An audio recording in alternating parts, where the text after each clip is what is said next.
Magandang araw po sa inyong lahat mga kaprobinsya, sa lahat po ng ating followers dyan, sa mga viewers. So marhay na aga po sa inyong gabos, mga manoy, mga manay, mga madi, padi. Magandang umaga po sa inyong lahat. So sa ngayon po, update ko kayo sa aking alagang kalapati. At yung ating biik, pupuntahan natin mamaya. At mayroon tayong pabo na napisa, 17 heads. At may naihalo ako isang itlog ng Bengala na buhay din. So tara, dito muna tayo mga kaprobinsya sa aking kalapati. Ayan yung ating bantay na si Ilyin. Nagbibilad. Ayan po mga kaprobinsya. Diyan lang siya sa ilalim. Ilyin. Yan si Ilyin. Ayan si Marimar.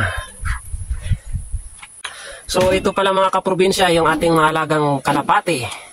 So ito yung nanay ng bagong sisiyo natin. Ayan. Mukhang mangingitlog na naman. Ayun mayroon na naman siguro mangingitlog yan. Ayun, Paris din yon. Ayun. Tapos ito. Ngayon, kinulong ko po mga kaprobinsya yung yung dalawang sisiyo na dyan siya ng nabuhay dyan sa pugat na yan. Kasi tinutuka nung inaaway nung itim na yan. Kaya naman nila po mag-survive dito kasi may tubig naman, tapos marunong ng kumain ng mag-isa. Hindi na kailangan ng nanay. Ayan mga kaprobinsya, may tubig. Ayan ang ganda mga kaprobinsya, parang Batman siya Ayan tiyan mo. Lalabas yan. Labas. Ayan mga kaprobinsya. Probinsya, lumabas yung isa. Ang ganda ng itsura mga kaprobinsya Tingnan nyo. Sisiyo pa. Ang cute. Kasi may brown siya mga kaprobinsya. May brown dito.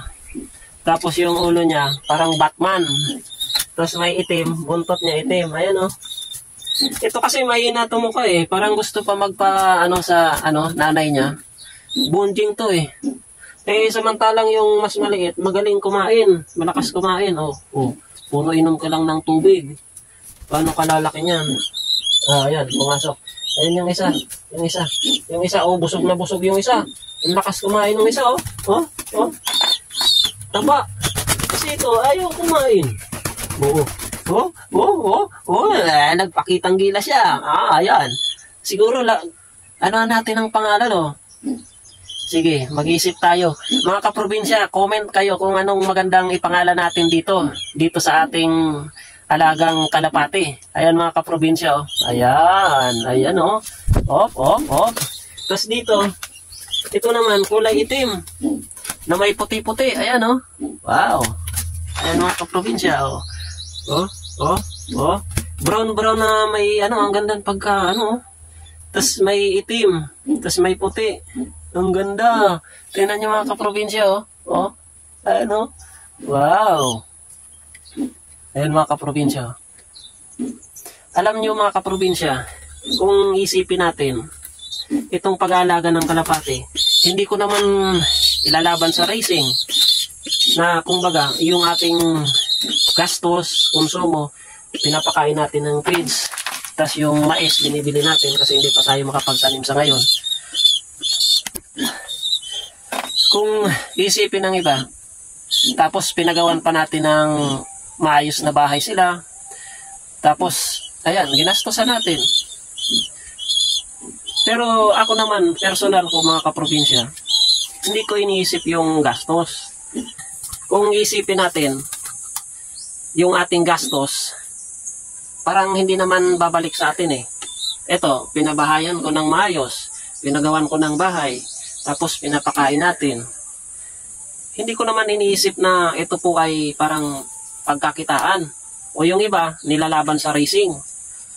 Ito po ay, kumbaga, sa katulad kong probinsyano,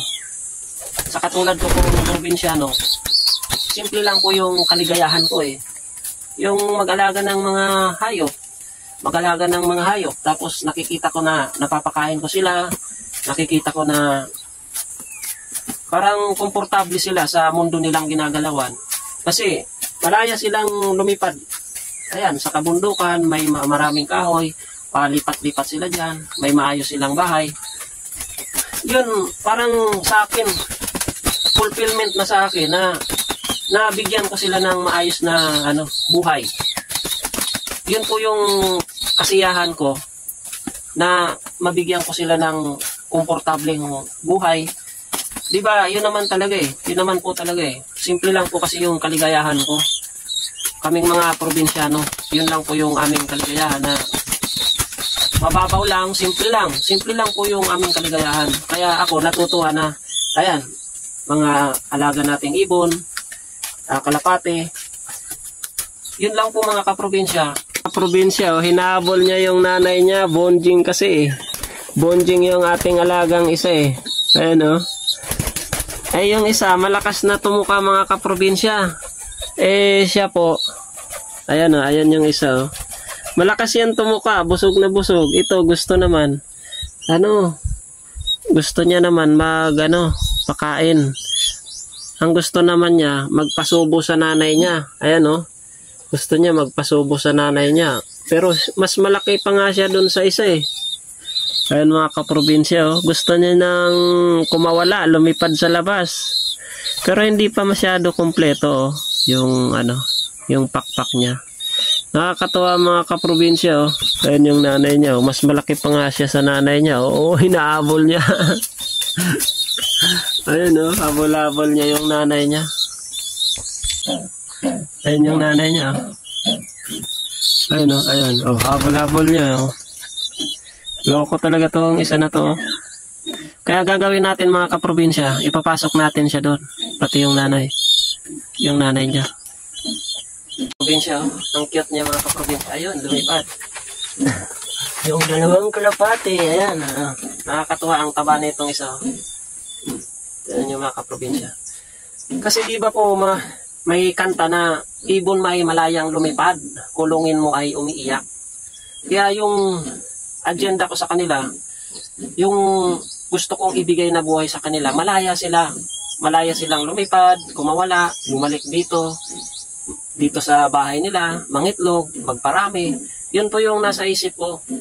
Kasi yung kalapati, pigeons, symbolize peace. Yun po yung gusto nilang buhay eh. Tahimik. Yun po yung simbolo ng kalapati. Kaya pag yung pamilya na naririnig nilang magulo, may nag-aaway, umaalis yung kalapati. Totoo po yun mga kaprobinsya. Kaya ito, tingnan nyo mga kaprobinsya, yung ating mga kalapati dito. Pag tuloy-tuloy yung pangingitlog nila, parami ng parami yung ating mga alagang kalapati dito. Ayan o, ang ganda. Wala pa nga siyang bundot o. Pero yung pakpak niya halos kompleto na. Yun lang po mga kaprobinsya. Simple lang yung ating kaligayahan sa pag-aalaga ng hayop. Hindi natin pinagkakakitaan. Tulad ng Bengala, itong kalapate, yung ibang mga alaga natin, kumbaga, katuwaan lang po natin yan. Yung mga yan. Kaya yung gustong mag-alaga ng Bengala, kasi yung Bengala naman mga kaprobinsya, kahit saan nangingitlog. Kung pawabayaan ko lang siya, kung saan nangingitlog, mababasa o kakainin ng aso. Eh, pag sobrang dami na ng Bengala natin, hindi ko na rin mapakain. Kaya yung purpose ko, ipamigay yung itlog sa gustong mag-alaga lang. Sa gustong mag-alaga. Kasi yung pinagmulan niyan mga kaprobinsya, yung tagabayan, yung may alaga ng Bengala, pinamigay niya dito sa tagabundok, itlog. Itlog lang po yung pinamigay niya. Tapos dumami na dito sa bandang upland, dito sa bundok.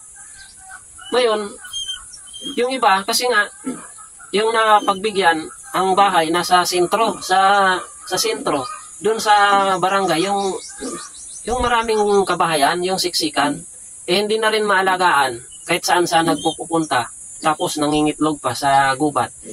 Hindi talaga sila bagay sa ganong paligid.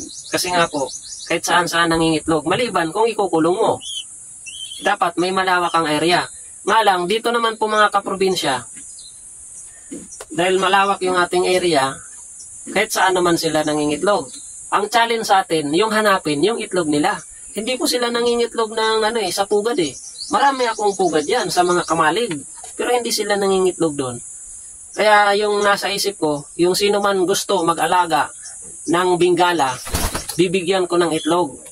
Hanapin ko yung mga paitlogan, nila sa gubat, habang ngayon ay tag-init, hanapin ko para makapagpapisa. Maganda kasi magpapisa mga kaprobinsya.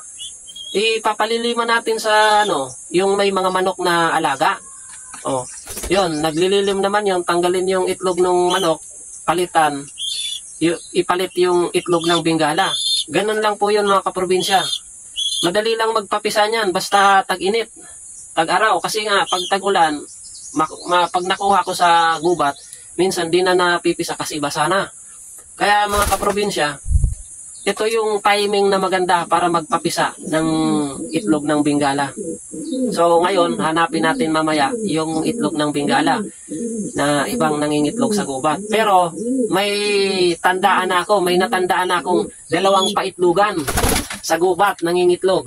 So binabantayan ko lang, baka kainin ng sana wag naman kainin ng aso. Kasi may pagbibigyan tayo mga kaprobinsya para dumami sila, yung lahi nila dito sa ating barangay. Yung sino mang gusto, bibigyan natin itlog. Madali lang naman yun, papisain. Parami ng parami yung lahi nila. Huwag natin, kumbaga ubusin na putulin yung lahi nila. Kailangan paramihin natin. Hindi maganda yung, kakatayin natin Parang nakakaawa kasi, kumbaga sa atin, libangan lang naman, hindi talaga yun kinakatay. Kasi nakakatawa mga kaprobinsya, parang mas malakas pa yung pakiramdam nila sa aso Kahit gabi, maingay. Kapag nakakita sila ng tao, sobrang ingay nila. Talagang mas maingay pa sa gansa. Kaya yun ang maganda kapag may alaga ka ng Bengala. Talagang maingay siya, bantay din sa bahay Kaya yun mga kaprobinsya. Ito yung ating alagang nasasarapan siya na hinawakan natin yung ating alagang kalapate. Ayan mga kaprobinsya. Wow. Oh, kita mo, malapit na siyang makumpleto yung yung balahibo. Malang wala pang buntot. Comment na lang po kayo diyan mga kaprobinsya kung anong ipapangalan natin dito sa ating alagang kalapate na sisiyo. Maganda 'to pangalanan Kasi matagal din ang buhay nito para matatandaan natin yung pangalan ng ating alagang kalapati. Ayan. So ipasok na natin mga kaprobinsya. Ayan. Kinukulit niya yung nanay niya Hindi kasi makakain yung isa, hindi marunong tumuka Pero yung mas maliit mga kaprobinsya, nagtataka ako. Magaling malakas na tumuka Pero itong isa, mas mas marunong pa yung isa tumuka yung mas maliit bonding yung isa So yun po yung ating update sa ating alagang sisiyo na kalapate. Ito naman po mga kaprobinsya, yung ating punla, yung challenge sa atin ngayon, inabutan na naman tayo ng tag-init. Yun ang challenge sa amin dito na mga taga-upland kasi wala naman irrigation dito. Tapos kapag inabutan tayo ng summer, yun ang challenge kasi yung pagdidilig. Tapos ngayon, tingnan nyo, hindi tayo makapagtanim ng mais kasi sobrang init na naman. Dapat pala, December pa lang, nagtanim na tayo. Kaso nga lang, sobrang ulan naman. Pag biglang tigil, sobrang init naman. Yun po yung challenge dito sa atin.